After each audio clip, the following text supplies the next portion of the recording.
Following that, that was weird. Following that, oh, why does that keep happening? I am killing it. Like the 4 stars are 4-starring. Hello book lovers, welcome back to the channel. My name is Steph, and in today's video, we will be doing my February wrap up. If this is the first wrap-up of mine that you are watching, I will leave the entire playlist linked down below in the description of this video so you can check out all of my previous month's wrap-ups. Again, I say this every time, but the way that I like to do my wrap-ups on this channel is I start with the book that I liked the least, and then I move on to my favorite book that I read in the month. So the first few books that we are talking about are the worst ones that I read, and then I move on to my favorite ones in the month. I also always include timestamps in my videos, so if you do want to go to a specific book to get my thoughts and feelings, you can always just navigate the timestamps down below. As always, I do read quite a bit of books in every single month, so I do try to rapid fire through my wrap-ups. That doesn't always work, but I do try my best. I was able to read 25 books in the month of February, which I am very, very happy with, as February is a shorter month. But without further ado, let's jump right into my wrap-up, starting with the worst book that I read in the month of February, and that is going to be People Like Her by Ellery Lloyd. This is now my second Ellery Lloyd that I have read, and both of them were just huge misses for me, so I definitely will not be picking up anything by this author in the future unless they have a book that is like super, super hyped. But I am definitely canceling my subscription to this author and their books. Essentially what this book is it is a thriller where we are following a mom that becomes an influencer and then starts to gain fame from being an influencer. During this fame, she does risk her relationship with her husband and also her child because she just starts making like really poor choices based on all of this fame that she is getting from being an influencer. That is basically the premise of this book. This book was just so boring to me. I really just did not care about any of the characters in here. All of them were extremely unlikable. There was only one character specifically, which I believe is the husband in this book, that I was rooting for, who I thought was making like semi-smart choices, but then that whole thing also gets ruined near the end of the book, and all of these characters were just extremely unlikable, and I really did not connect with any of them. The main characters in this were awful, and they're definitely intentionally supposed to be that way, but it was just not an enjoyable reading experience. And I will say, huge trigger warnings for anything like involving children. If you do not like to read about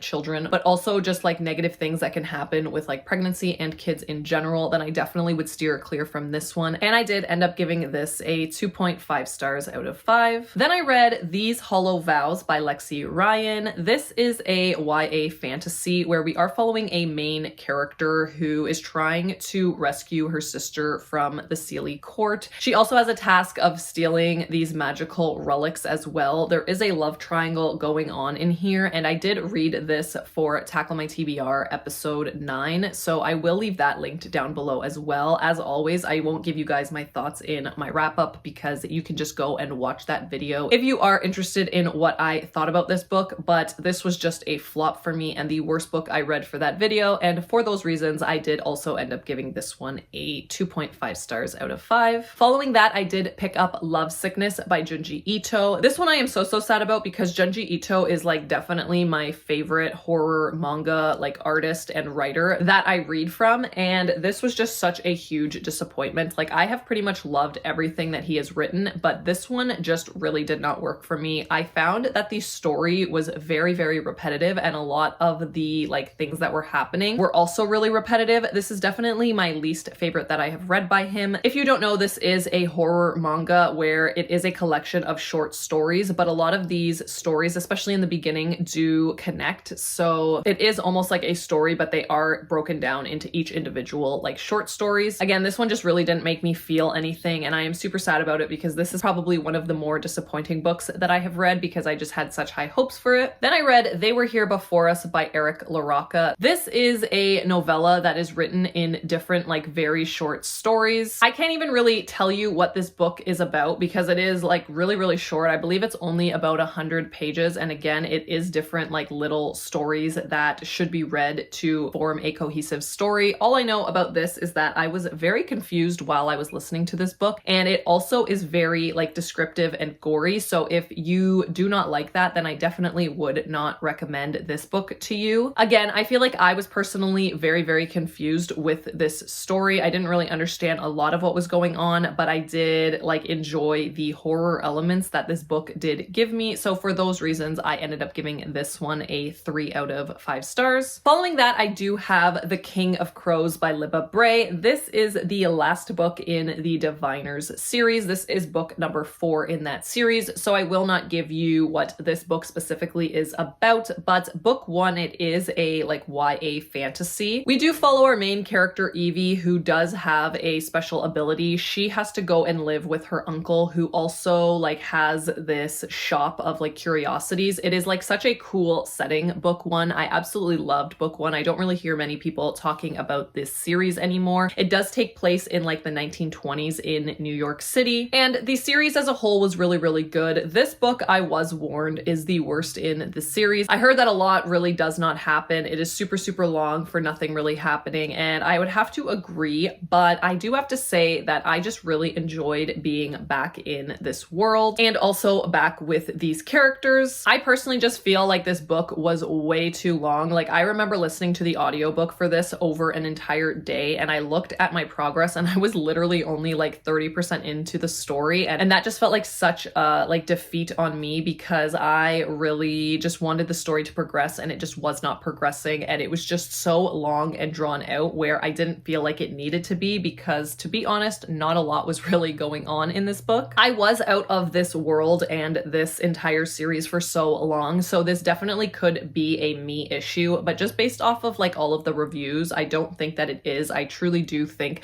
that this is the weakest book in the series. I do have to say that Libba Bray writes some of the like best diverse cast of characters that I have ever read from. It is like completely unmatched. We love to see it in all of her books. They are just like the most diverse cast of characters. I absolutely love that about her books. But at the end of the day, I just feel like this was very like anticlimactic. I really didn't think that too much happened, and the ending was kind of a letdown, so I did end up giving this one a 3 out of 5 stars. Following that, I did pick up Priest by Sierra Simone. This is a dark romance essentially involving a priest and somebody who goes to his confession. There is not much else to say really about the plot of this book. I did read this for a video I did on my channel where I read romance books for 24 hours for Valentine's Day. I actually had so much fun doing my first 24-hour readathon. I again will leave that one linked down below if you want to check it out and get my full in-depth thoughts. This I just thought was very average, and again, I did give this one a 3 out of 5 stars. Following that, I read The Crash by Frida McFadden. This is a psychological thriller in which we are following our main character, Tegan. Tegan is 8 months pregnant and is kind of trying to escape her life, so she decides that she wants to go and visit her brother. While she decides that she's going to visit her brother, there is this very like heavy snowstorm and blizzard that comes in, and she never ends up making it to her final destination. That is all I will say about this. Frida McFadden is an author for me where a lot of her books are very much just like average thrillers. I don't feel like there's anything like groundbreaking about them, but they are very much entertaining. I think that they are super quick to listen to on audio. I had a really good time with this. I thought that there was this like full circle moment that happened at the end of this book that wrapped it up very nicely for me. This I read based on a recommendation from my daughter's teacher, and she is like super into reading books. So every time I go and pick her up, we literally have like very long conversations about books, and she is a Frida McFadden stan. So I told her I would read this for her so that we could discuss, and I'm not bad about it. I had a good time. If you're looking for a very fast-paced psychological thriller that the ending does have like a full circle moment, then I would definitely recommend picking this up, and I ended up giving this one a 3.5 stars out of 5. Following that, I did do a reread of a book I read back in, I believe it was 2019, and that is Stalking Jack the Ripper by Carrie Maniscalco. I wanted to reread this because 1, I did pull a prompt where I had to reread a book, but 2, I was also going to be reading the second one in this series because for some reason I was just really in the mood to pick up this series. But after reading both of the books, I'm gonna be honest, my like mood for reading the rest of the series has kind of diminished, and I don't know when I will be finishing it. But regardless, this is a mystery thriller where we are following our main character, Audrey Rose. She has a very close relationship with with her uncle who does perform autopsies on bodies, and then there is a killer and there are girls who end up getting murdered, and they are trying to solve the case of this murderer and who it is. I have to say that the actual story is not what made me rate this the way that I did. I actually just really liked the vibes. I liked our main character Audrey, and I like the relationship and like love interest that is going on in this book. I actually had a very good time with it. I feel like it is very much obvious who Jack the Ripper is in this story. You are literally only reading from a couple of different characters, so that alone just narrows it down, and I just feel like the actions of this character really show that it is this person that is the murderer. So if you're looking for something that's thrilling, I wouldn't say that this is like the greatest choice. If you do like the whole Victorian era, very much like dark and gothic, but also has an element of forensics as well, then I would recommend this, and I did end up giving this one a 3.5 stars out of 5. Following that, I do have Malorie by Josh Malerman. This again I did read for Tackle My TBR episode 9, so I will leave that linked down below in the description if you want my full in-depth thoughts on this book. This is the sequel to Bird Box, which is a horror novel where we are following like a very dystopian time where the members of that society do have to wear blindfolds in order to not look at this entity, where if they do, they end up going like mad and dying. Although I didn't think that we needed a sequel, I still had a good time with it, and I did like the reasoning for creating the sequel. I thought that it made a lot of sense, and I did end up giving this one a 3.5 stars out of 5. Then I read Will My Cat Eat My Eyeballs by Caitlin Dowdy. This is a non-fiction where our author, who is a mortician, takes questions that children have written and basically answers them in this book about death. This was a really fun book. I feel like I learned so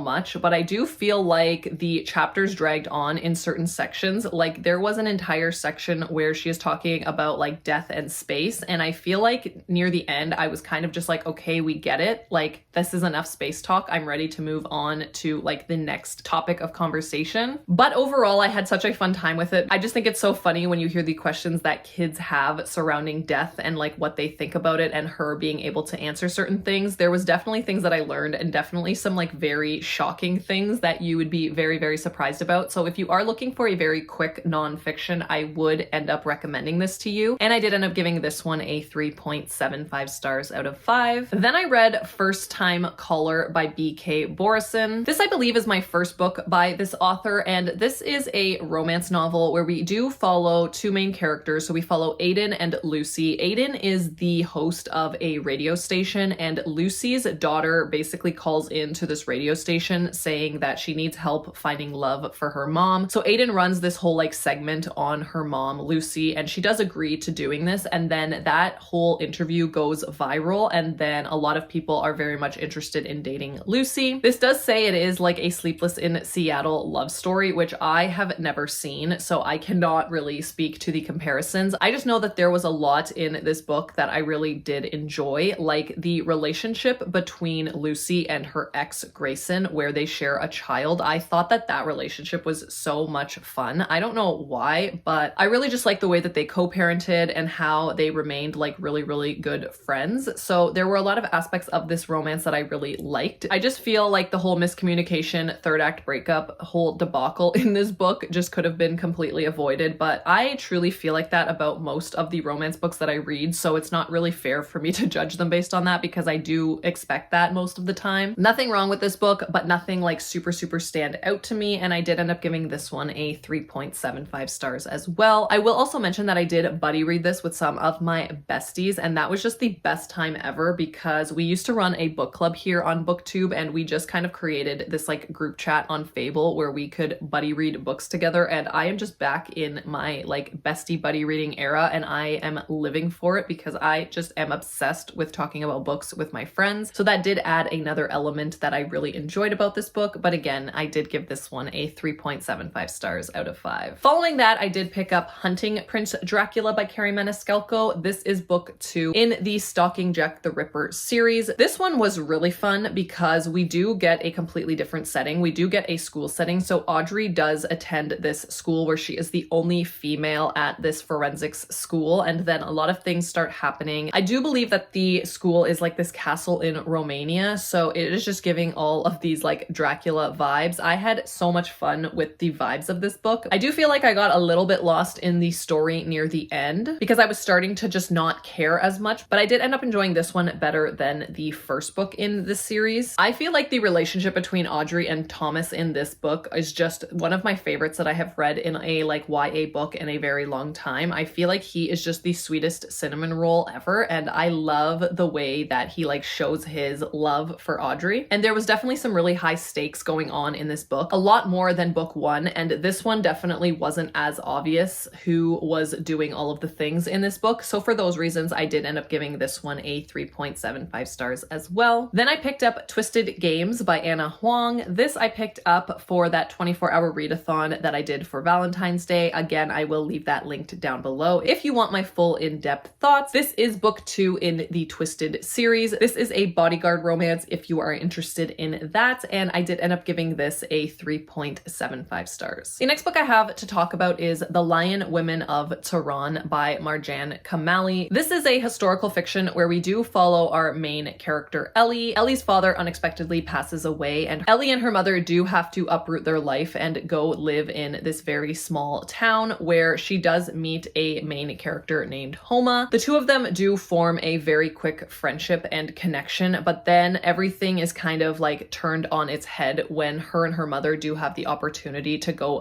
back to the town where they were from when her father was alive. I do feel like if you are looking for a book about friendship, that this would be a very good option for you if you are into historical fiction. I feel like the relationship between both of our main characters is very much like tested, and there is a lot that goes on between the two of them and their relationship, just with like forgiveness and betrayal, and there's just a lot that happened. I almost felt like it was a tad unbelievable at times, but I still feel like this book was a very strong message and the story wrapped up very nicely. It was a super emotional read, but there was just something missing for me specifically here. I was kind of like teetering back and forth between like a high 3, low 4. I did end up giving this a 4 out of 5 stars, but it definitely wasn't my favorite historical fiction, and there is just like something that I can't pinpoint as to why I didn't like it as much as I should have. But again, if you are in it for like the friendship aspect, I would definitely recommend this one. Then I read Ring Shout by P. Jelly Clark. So this is a horror novel where we are following 3 main characters who essentially hunt Ku Kluxes that are these demons, and they go around trying to kill them. I didn't really know what to expect going into this book, but I had such a good time with it. I thought that it was so good and packed such a punch for being like a super short book. I feel like I would want to reread this book at some point and maybe annotate it, because there was a lot of like really cool scenes and I was very much invested in these characters. There is like one scene specifically that stands out to me where I was listening to it and I felt like gutted at what happened. I was just like, I haven't even really known these people for that long and I'm already feeling emotional about some of the things that were happening to them. I feel like if you are looking for a book that has like extremely strong female characters, then I would recommend this. The females in this book are so badass that I was just here for it. This is a like cosmic horror that does have some like body horror elements as well. And there was really good social commentary on this. So if all of those things sound like something that you would enjoy, I would 100% recommend this one. And I ended up giving this a 4 out of 5 stars. Following that, I did read Love Theoretically by Ali Hazelwood. This is a romance novel. It is part of Ali Hazelwood's like STEM romances that she has written. There's really not much more to say on this. We do follow our main character Elsie, who is a physicist, but also does have like this part-time job because her like day job doesn't really pay her. And her part-time job is basically like fake dating people. So she pretends to be their girlfriend for like events that they need to go to. And then she meets Jack, who is the brother of somebody who she started to like fake date. So there's this like whole debacle of like, what was she doing with this guy's brother? This is probably my favorite Ali Hazelwood that I have ever read. I found that our main character Elsie was so personable and I really liked her. I thought that she was super funny and I really connected with her as a main character. There were email chains in this book and some of the email chains just had me laughing out loud. Like there was one where they referenced like a Karen and I was literally on the floor like laughing. I thought it was so funny. So I really did appreciate the email chains in this book.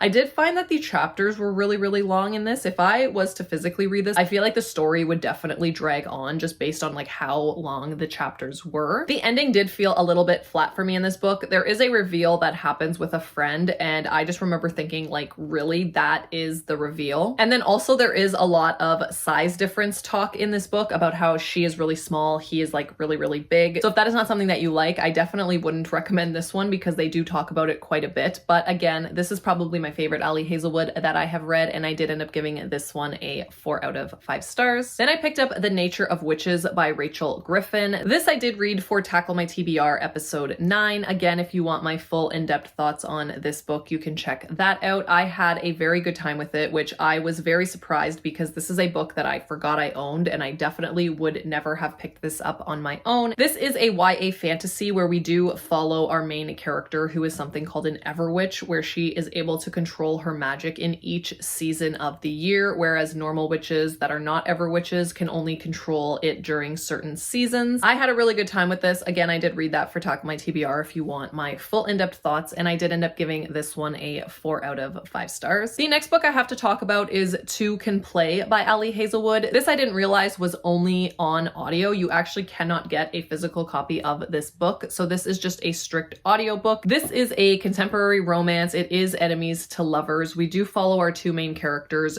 who have to come together to work on this video game, and they do work for different companies, but the two companies are merging to try and win this bid to work on this specific video game. I again did read this for my 24-hour Valentine's Day readathon, which will be linked down below if you want my full in-depth thoughts. I personally really enjoyed the video game aspect of this book, so I did end up giving this a 4 out of 5 stars, but the miscommunication in this book is like one of the worst I have ever read, so I am forewarning you that if you hate the miscommunication thing, this one is done so poorly and it really makes you roll your eyes. So do not say that I did not warn you, but I personally loved the nostalgic vibes of the video games, so I did end up giving this one a 4 out of 5 stars. Following that, I did pick up Beautiful Ugly by Alice Feeney. I am a Alice Feeney stan. I really do like a lot of her books. I think that they are super like fast-paced thrillers, and this was no exception. I absolutely loved the setting of this book. So essentially what this is a mystery and thriller where we do follow our main character, Grady. At the beginning of this book, we do listen to a phone conversation where his wife Abby does see something on the road and she wants to go and investigate it, and Grady basically tells her not to, but she goes against his wishes. She ends up investigating this. The call then drops, and that is the last time that he hears from his wife. Then we fast forward 1 year later, where Grady does go to a remote Scottish island in order to try and write his book because he is a author. And that is the basic premise of this story. Did really enjoy the like setting of this book. I really did like the pacing of this novel as well. I thought that it was paced very much to the point where you just wanted to continue reading. I absolutely love the chapter headings of this book. I was like always wanting to get to the next chapter to see like what they were going to be called. And yeah, I feel like the ending of this book did get a little bit ridiculous. Like the whole twist and like what actually went down felt a little bit ridiculous, but also I didn't hate it. I would definitely recommend this book. I just feel like you have to kind of like lower your expectations with the twist that ends up happening in this book, and I did end up giving this one a 4 out of 5 stars as well. Then very random, I did pick up Spectacular by Stephanie Garber. This is a holiday novella that takes place after the events of the Caraval trilogy, which I had no idea that this was a holiday novella, so it was a little random that I picked it up in February, but the audiobook was available to me, so I did listen to this very quickly. There's not really much to say on the plot of this book. I feel like you should just go into it blind if you are just looking to go like back into the world of Caraval. I feel like this story was like super fun and like whimsical, and it just took you back to that whole like magic of Caraval. I really liked being back with our characters. I did just finish this series like late last year, so I was very much invested in like being back in this world. I did pick up this book in the bookstore, and there's actually illustrations in the actual book, so I would 100% recommend actually physically reading this. I definitely want to get myself a copy so that I can physically read it with the illustrations. They looked really, really cool, and I had a good time with this one, so I did end up giving this one a 4 out of 5 stars as well. Then I picked up Swift and Saddled by Lila Sage. This is book 2 in the Rebel Blue Ranch series. I'm sure all of you guys have seen these books going around, but this is essentially a romance where we do follow our main character, Ada. She basically like fails out of her interior design program, and she goes through a divorce that was very unsuccessful unsuccessful. Like, she was not married for a very long time. Ava then does have her own company. She arrives in Meadowlark. She is going to have this like very big interior design project. She goes to this dive bar, hooks up with this cowboy, and then realizes that he is actually her boss that hired her for this job. This was such a like quick and fun romance. I definitely liked this one better than book one in this series. I can definitely understand the hype surrounding all of these books. I really didn't see the hype with book one, but I was very much invested in book two. Again, I did like this one a lot better. I just really like how quick these audiobooks are. You are very much able to listen to the entire book in one day, get the full story, and the characters just felt like really, really comforting to me. I actually really enjoyed my time with this one, and I also gave this a 4 out of 5 stars. I had a lot of 4-star books this month, clearly, and I promise you this is the last 4-star book that I have to talk about, and that is going to be Wild at Heart by K.A. Tucker. This is the second book in the series, the first one being The Simple Wild. It is a romance series where we do follow Kala, our main character. In book one, she travels to Alaska to be with her dad, who got very, very ill, and she didn't really have a relationship with him. She ends up falling in love with Jonah, and book two is them navigating their relationship in Alaska. The Simple Wild is one of my favorite romances. I really, really enjoyed it. I love the Alaskan backdrop. I talk about it all the time on my channel. I'm sure you guys are like sick of hearing me say it, but the like backdrop of Alaska is just one that I am fascinated with. I would really like to visit one day. Although I personally did not think that book two was necessary after reading book one, I absolutely loved this book for like taking us on this adventure of where Kala and Jonah are with their relationship and them actually navigating their relationship. It really shows like the growth that they have had and kind of what they are dealing with in like an everyday life. I absolutely love K.A. Tucker and how she writes a romance. The only negative thing that I will say about this one is that I feel like Jonah in this book was more so of a side character. I feel like they had interactions, but it was a lot of Kala and kind of like how she is navigating Alaska. I still had a good time with it. I still recommend picking up book two, and I did give this one again a 4 out of 5 stars. Okay, finally moving away from the 4-star books. The next book I have to talk about is Witchcraft for Wayward Girls by Grady Hendrix. This was one of my most anticipated reads for 2025. When I saw that Grady Hendrix was releasing a new book, I was super excited, and this definitely did not disappoint. I'm not going to give you too much on the synopsis of this book. It is a horror novel where we do follow a main character, Fern. She is 15 years old and finds herself pregnant. She does go to this school for wayward girls where essentially they get sent there to have their baby and then they get to go back home. There is a heavy witch element in this book as well, and I just had such a good time with this book. There is a whole witchy element with this like traveling library, and I just thought that it was so cool. There is definitely a lot of descriptions in this book, especially those of like birth. There is a lot of like gory horror in this book. If you are not someone who likes birthing scenes or super descriptive scenes about that, then I would definitely probably skip this one. But I don't know, I just had such a good time with this book. I feel like this might actually be one of my favorite Grady Hendrix. It was super long, but I was just excited to pick it up anytime that I could. I feel like the ending of this book was absolutely perfect. I loved the way that this wrapped up, and I have nothing but good things to say about this. So I did end up giving this one a 4.25 stars out of 5. Following that, I do have an Education in Malice by S.T. Gibson. This I did read for Tackle My TBR episode 9. If you want my full in-depth thoughts, this is a sapphic Carmilla retelling. Very much dark academia if you are in the mood for that. I know that this book will not work for a lot of people, and to be honest, there really is not much of a plot that is going on in here, but if you are just looking for the dark academia vibes, I would definitely recommend this one, and I had so much fun with it. I did end up giving this one a 4.5 stars out of 5. And finally, the moment that I have been waiting for, I hope that you have been waiting for it as well, my favorite book that I read in the month of February. I cannot wait to gush about it, and that is The Favorites by Lane Fargo. This is a contemporary fiction novel, but it is a recounting of our main character telling her story from the past. This follows the story of Katerina and Heath, and I really don't want to get too much into the synopsis of this book. It is very heavily focused on their love story and how they grew up, but also in the world of figure skating. There is a documentary element in this book, so after certain chapters you do get like a documentary snippet where they are talking to people that were part of like Katerina and Heath's life and also telling their story. I don't know, the synopsis of this book was not something that was like truly captivating to me. I just saw this book on my shelf one day and I just had this pull to read this book, and I'm so happy that I did, because this is definitely going to make like my top 10 favorites of the year. I feel like I don't see how it can't make that list. I just had such a good time with this. I feel like both of our main characters were so raw, and I feel like we really got all of the emotion behind their relationship and also their past and their traumas. There's a lot that goes on in this book, and a lot that you don't really see coming, and you don't really know like who you can trust in this book, who is going to like backstab one another. Are people friends? Are they not? Is this relationship going to work? Is it not? There was a lot of like questionable moments, and I feel like that is what just made this book so good. I am not someone who follows figure skating at all, but I still got so much enjoyment from reading this book. I feel like I want to be a figure skater girly now. I feel like when the Olympics come around, that's the event that I'm going to watch just based on this book. I had so much fun with it. I really, really recommend this if you are looking for a like documentary style contemporary fiction. So many people I know that have read this book also have absolutely loved it. This gave me one of the biggest book hangovers that I have ever felt in my entire life. Like I really just did not want to pick anything up after reading this book. I am so happy that I randomly decided to choose this book from my shelves, and I gave this book a 5 out of 5 stars. So that is my February wrap up. I hope you guys enjoyed hearing me talk about all of the books that I read in February. Let me know down below in the comments what your favorite book that you read in February was. I would love to know. That is it for today's video. Thank you all so much for watching. If you did make it to the end of this video, go ahead and leave me the figure skating emoji down below in the comments. If you did like today's video, I would love it if you hit that thumbs up like button. And as always, if you are new here, I would love to have you stick around. So please hit that subscribe button, and I will see you guys all in my next one. Bye.